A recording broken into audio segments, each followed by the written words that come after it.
ఈ రోజు episode explanation గురించి అయితే చూద్దాం. ఈ రోజు ఎపిసోడ్‌లోకి అయితే ఎళ్తే, ఇంక కార్తీక్ అయితే కాంచన అయితే అడుగుతాడు. అమ్మ నేను ఒకటి అడుగుతా చెప్తావా? ఏంది అడుగురా? అదే ఇప్పుడు సుమిత్ర అత్తకి దీప కూతుర్లు అంటే నువ్వు కూతుర్లంత ప్రేమ సుమిత్ర అత్తకి దీప పంచుతుందా లేదా? అనగానే కూతురేందిరా? కూతురు కంటే ఎక్కువ ప్రేమే పంచుతుంది కదా! అసలు ఎవరన్నా అంటే తెలియనోళ్ళు ఎవరన్నా వచ్చారంటే దీపనే సుమిత్ర మా వదిన కూతురు అనుకుంటారురా. అసలు జోష్న కూతురా కాదా? నాకిప్పటికి కూడా అనుమానం. నిజంగా చెప్పాలంటే జోష్నకి మా అన్నయ్య బుద్ధులు లేవు. మా వదిన బుద్ధి కూడా లేదు. అసలు కూతురా? కాదా? నాకిప్పటికి గూడా అనిపిస్తదిరా. అని అనగానే ఇద్దరైతే ఆశ్చర్యపోతా అయితే ఉంటారు. కొంచెం భయపడతా గూడా ఉంటారు. ఇక కాంచన అయితే ఆలోచిస్తా అయితే ఉండిద్ది. ఇంక కట్ చేస్తే ఇంక అక్కడి నుంచి కట్ చేస్తే ఇంక కాశీ దగ్గరికే తీసుకొస్తారు. కాశీ, జ్యోత్స్న అయితే మాట్లాడుకుంటూ అయితే ఉంటారు. జ్యోత్స్న అప్పుడు అడుగుతా ఉండిద్ది కాశీనైతే. "ఏమైంది కాశీ ఇలా ఉన్నావు? ఏమైంది? ఇప్పుడు బానే ఉన్నావు కదా! జైలు నుంచి కూడా బయటకొచ్చావు కదా! ఇంకెందుకు బాధపడుతున్నావు?" అనేది అనిద్ది. "నేను బాగానే ఉన్నానులే. నన్ను పంపించింది నువ్వే కదా స్టేషన్‌కి. నేను నమ్మినందుకు నన్ను బాగానే మోసం చేశావు గదా!" అనగా "నేను ఎందుకు మోసం చేస్తాను నిన్ను? ఆ వైరా నిన్ను మోసం చేశాడు. నేనెక్కడ మోసం చేశాను నిన్ను? ఆ వైరాకి ఫుడ్ కల్తీ చేయమని చెప్పింది నువ్వే గదా! ఆ విషయం నాకు తెలుసు. ఆ విషయం తెలిసి కూడా అయితే నా పోలీసుల ముందు నా పేరు ఎందుకు చెప్పలేదు? నీ పేరు చెప్పలేదు. అందరం ఇరుక్కుంటే బయటికి ఎవరు తీసుకొస్తారని చెప్పలేదు.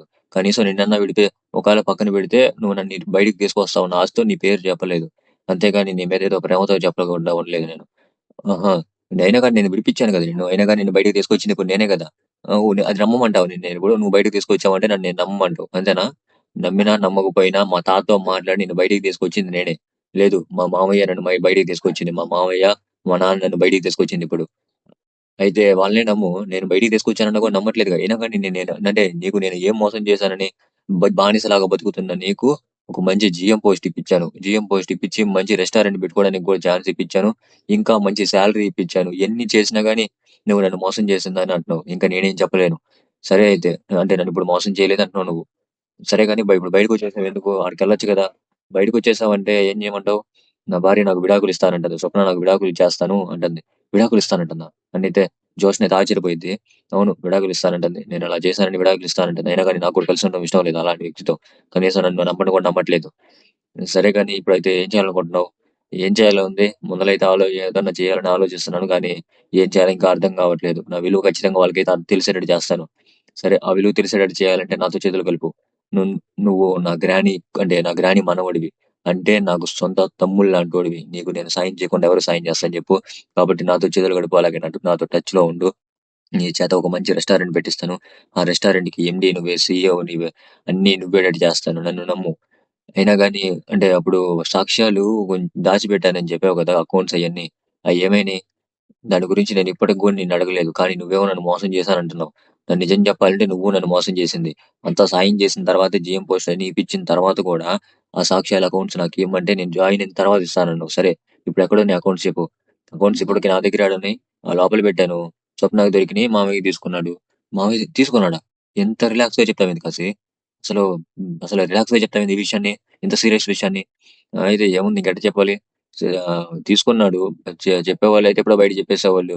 ఇప్పుడు మీ అమ్మకి బాగాలేదు కదా సుమిత్రకి. దానివల్ల బయటికి చెప్పలేదు. వాళ్ళు చెప్పాలనుకుంటే బయటికి చెప్పేసేవాళ్ళు. ఒకవేళ వేరే ప్లాన్ ఏమన్నా వేసాడేమో బావ. కార్తీక్ బావ ఏదన్నా ప్లాన్ ఏసాడేమో. అంతే అయ్యుండిద్ది. ఎంత రిలాక్స్‌గా చెప్తావేంది కాశీ? సరేలే నాతోటి టచ్‌లో ఉండు అని చెప్పి ఇంక జోష్న అయితే కోపంగా అయితే ఏమనలేక ఒకవేళ ఈడు రివర్స్ అవుతాడని చెప్పుకొని ఇంకా లోపల తిట్టుకుంటూ అయితే ఇంక జోష్న అయితే వెళ్ళిపోయిద్ది. ఇదంతా అయితే ఒక్కసారిగా కాశీ ఎదురు తిరగగానే ఇదంతా దాసి తింటాడు. దాసిని వచ్చి లాగిపెట్టి చంపకు లాగిపెట్టి ఒక పీక అయితే పీకుతాడు. ఏందిరా నువ్వసలు స్వప్న చెప్పినప్పుడు నేను నమ్మలేదు. కోడలు చెప్పినప్పుడు నేను నమ్మలా.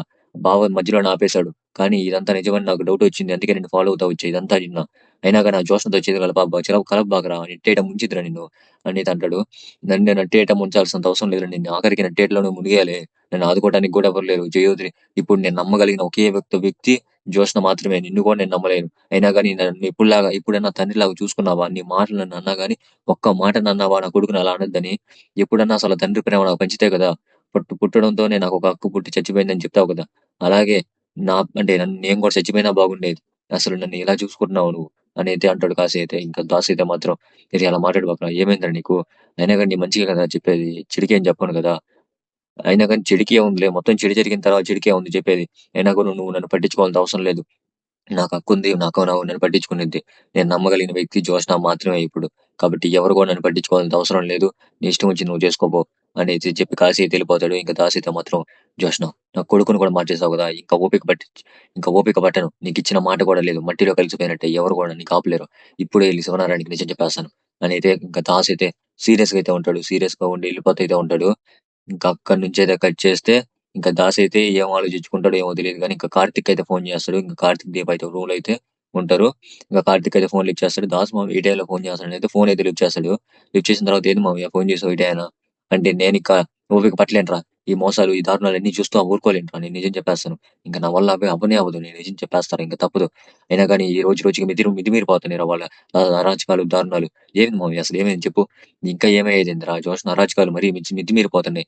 ఆ జోష్నకి మా అమ్మ ఏ టయాన ఈ నీచ బుద్ధులు అలవాటు చేసినా కానీ మరీ నీచంగా తయారైపోయిందిరా. అయినా కానీ మా అమ్మని అనుకోని ఏం లాభంలే, అన్ని తెలిసినా నేను కూడా కళ్ళప్పగించి చూశాను కదా, నాది కూడా తప్పేలే. అయినా కానీ నా కొడుకును కూడా మోసం చేస్తుందిరా, ఇప్పుడు నా కొడుకును కూడా అందరికీ మోసం చేసి ఆ మంచోని కూడా చెడ్డోళ్ళగా మార్చేసిందిరా అనేది ఇంకా దాసేత్ అంటాడు. ఇంకా కార్తిక్ అయితే ఉండు మావయ్య, ఇది నిజం చెప్పే టైం కాదు, ఉండు, ఇంత రాత్రి టైం నిజం చెప్పకూడదు, ఈ నిజం తెలిస్తే ఇంట్లో వాళ్ళు ఎలా ఉంటారో చూడు, అసలే సుమిత్రతకు బాగలేదు, సుమిత్రత ఆరోగ్యం గురించి అన్న ఆలోచించు మావయ్య, కొంచెం ఆలోచిస్తారా అని అయితే ఫోన్ అయితే కట్ చేసేస్తాడు. ఇంకా దాసేత్ కోపంగా అయితే వెళ్తా ఉంటాడు. ఇంకా కార్తిక్ అయితే ఉండు దీపా, నేను వెళ్ళి కొంచెం దాస్ మామయ్య నచ్చజెప్పాలి, లేకపోతే దారుణం జరిగిపోద్ది అని అయితే, నేను వస్తాను బాబా, వద్దు నువ్వు ఉండు, నేను వెళ్తాను కదా, నువ్వు ఉండు అని చెప్పి అయితే కార్తిక్ అయితే ఆడికి వెళ్ళిపోతాడు. ఇంకా అక్కడి నుంచి అయితే కట్ చేసి దాస్ అయితే కోపంగా అయితే వస్తా అయితే ఉంటాడు. ఇంకొస్తా రాగానే ఇంకా జోష్ని అయితే ఆడే కాల్చుకొని అయితే ఉండిద్ది.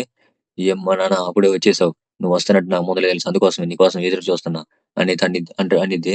ఇంకా దాస్ అయితే నేను వస్తున్నట్టు నీకెలా తెలుసు, తెలుసులే ఎలాగోలా, అది చెప్పు ముందల, నేను వస్తానంటే నీకు ఎలా తెలుసు, ఎలాగోలా కాదు, నేను వస్తున్నట్టు నీకు ఎలా తెలుసు అది చెప్పు, నువ్వు నువ్వు కాశీతో మాట్లాడేది నేను విన్నాను, నువ్వు మొత్తం చేసింది కూడా నేను విన్నాను, నువ్వు పుట్టింది కూడా నేను విన్నాను, దాన్ని బట్టే నువ్వు వస్తావని అంచనా వేసి నీకోసం ఎదురు చూస్తా ఉన్నా అని. కానీ ఇంత తెలివి ఉన్న దాన్ని ఏదో కొంచెం బిజినెస్ లో పెట్టుంటే ఎంతో స్థాయికి వెళ్ళేదని, కానీ నీ చాలా నీచ బుద్ధుల్లో అసలు కుతంత్రాలతో నిండిపోయావు నువ్వు, ఎలాంటి దానివి అసలు, ఎలా పుట్టావో అర్థం కావట్లేదు, అక్కడ కొంచెం చెడపుట్టావు కదా, అయినా కానీ నీ తమ్ముడిని ఆ మంచోడిని కూడా మార్చేస్తున్నావు కదా అని అయితే దాస్ అయితే జోష్న అయితే తిడతా అయితే ఉంటాడు. ఇంకా జోష్న అయితే నువ్వు అసలు ఒక తండ్రివేనా, నన్ను అన్ని మాట్లాడుతున్నావే, నువ్వు అసలు తండ్రివేనా, ఎవరైనా కానీ కూతురు సంతోషాన్ని బాగు చేయాలి, వాళ్ళకి ఒక మంచి జీవితం ఇవ్వాలి అనుకుంటారు, కానీ నువ్వు అన్ని పాడు చేసి మా జీవితాన్ని కూడా రోడ్ల మీద తేవాలనుకుంటున్నావు అని అయితే జోష్న అయితే అనిద్ది. ఎవరు రోడ్ల మీద తీసుకొచ్చారు, ఎవరి జీవితాన్ని వాళ్ళకి అర్థమైంది, తెలిసి వాళ్ళకి అర్థమైంది అని అయితే దాస్ అయితే అంటాడు కొంచెం ఆలోచించుకుంటే. ఇంకప్పుడు జోష్న అయితే మాత్రం ఇంకా ఏమనలేక ఇంకా జోష్నికి నిజం తెలుసు కదా, ఎవరు రోడ్డు మీద తీసుకొచ్చారు, ఇంకేమనలేక అయితే గమ్మునైతే ఉండిపోయింది. ఇంకప్పుడైతే జోష్న అయితే బతుకులాడుకుంటూ అయితే ఉండిద్ది. ఇప్పటికన్నా నన్ను అంటే ఈ విషయం కనుక బయటికి తెలిస్తే ఇప్పటికు నేను చాలా అంటే చాలా బాధపడుతున్నాను, ఇక నేను చనిపోవాల్సి వచ్చింది అని అయితే అనిద్ది. నువ్వు చనిపోవు జోష్న, నువ్వు చచ్చిపోవు, నీ కోసం ఇంకొక నలుగురిని చంపుతావు కానీ నువ్వు చచ్చిపోవు, ఎందుకంటే నీ ప్రాణం మీద నీకు తీపి అని చెప్పి అయితే ఇంకా దాస్ అయితే ఇంకా జోష్న నెట్టుకుంటూ అయితే వెళ్ళిపోయి అందరిని అయితే పిలుస్తూ అయితే ఉంటాడు. ఇంకా జోష్న అయితే కాలు పెట్టుకుంటూ అయితే ఉండిద్ది, వద్దు నాన్న అని. ఇంకా శివనారాయణ అందరూ అయితే వస్తారు. ఏమైంది బావ అనగానే, బావ ఉండు బావ, నేను అందరూ పిలవాలి, సుమిత్ర వదిన, సుమిత్ర సుమిత్ర వదిన, సుమిత్ర వదిన అనేది అందరిని అయితే పిలుస్తూ అయితే ఉంటాడు. సుమిత్ర లోపల నిద్రపోతుంది అసలు అనగానే, లేదు బావ, లేదన్నయ్య, అందరిని పిలవాల్సిందే, తప్పదు, అందరిని పిలవాల్సిందే అనేది దాస్ అయితే అంటాడు. ఇంకా సుమిత్ర కూడా వచ్చింది, ఏమైందా సంత్రాలు వస్తున్నాయి అయ్యానా, ఏమే ఏమి లేదు, ఉంది, కారణం ఉంది, పిలవడానికి మీ అందరిని కారణం ఉంది, ఇదే కనుక పొద్దున్న చెప్పి ఉంటే నేను ఇప్పుడు రావాల్సిన అవసరం కూడా ఉండేది కాదు, కారణం ఉంది కాబట్టి ఇప్పుడే చెప్పేస్తున్నాను మీకు ఏం జరిగిందో మొత్తం. ఏం జరిగిందో అసలు ఏమైంది, ఉండన్నయ్య చెప్తాను. ఒక పుట్టుక, ఒక చావు, ఒక ఒక పుట్టుక, ఒక చావు, ఒక పుట్టుక అని అయితే అసలు అర్థం కానట్టే దాసిత మాట్లాడతారు. అదినైతే ఇంకా పారిజాతం అయితే, నేను చెప్పాను కదా ఇది అసలు ఆఫ్ మైండ్ అని, వీడు మాట్లాడేది వీడికే అర్థం కాదు, అయినా కానీ ఈ టైం వచ్చి ఏదేదో చెప్తున్నాడు చూడు, ఉండమ్మా నేను చెప్పాల్సింది చెప్పి వెళ్ళిపోతాను, ఏం చెప్తావు త్వరగా చెప్పరా అని తనగానే ఇంకా జోష్న అయితే భయపడిపోతా ఉండేది. అప్పుడు దాసు చెప్తాడు, అన్నయ్య నీకు ఒక నిజం చెప్పాలన్నయ్య. ఏం నిజం దాసు, ఏం నిజం అంటే, నీకు పుట్టిన కూతురు అంటే, నాకు ఒక కూతురు పుట్టింది అదో టయాన వేరే వాళ్ళ చావు జరిగింది, అలాగే నీకు ఆ టయాన కూతురు పుట్టింది, అవును దాసు అది నిజంగా జరిగిందే కదా, కానీ నీ కూతురు బయటికి వెళ్ళిపోయింది అన్నయ్య. బయటికి వెళ్ళిపోయిందా, అదేంటి దాసు అలా మాట్లాడతావు, నా కూతురు సుమిత్రనే కదా, అదే జోష్ననే కదా, అలా మాట్లాడతావేంది అనేది సుమిత్ర అయితే అనింది. లేదు, జోష్న నీ కూతురు కాదు, జోష్న అసలు నీ కూతురు కాదు అనగానే, జోష్న నా కూతురు కాబట్టి ఇంకెవరు కూతురు, జోష్న నా కూతురు అని తనగా క్లోజ్అప్ అయితే అసలు మా కుటుంబానికి అయితే ఈ రోజు ఇక్కడికైతే కంప్లీట్ అయిపోయింది. ఈ ఎక్స్ప్లెనేషన్ మీరు అయితే ఖచ్చితంగా సబ్స్క్రైబ్ చేయండి, బెల్ ఐకాన్ ఆన్ లో పెట్టుకొని అలాగే లైక్ పెట్టి చేసేసాను.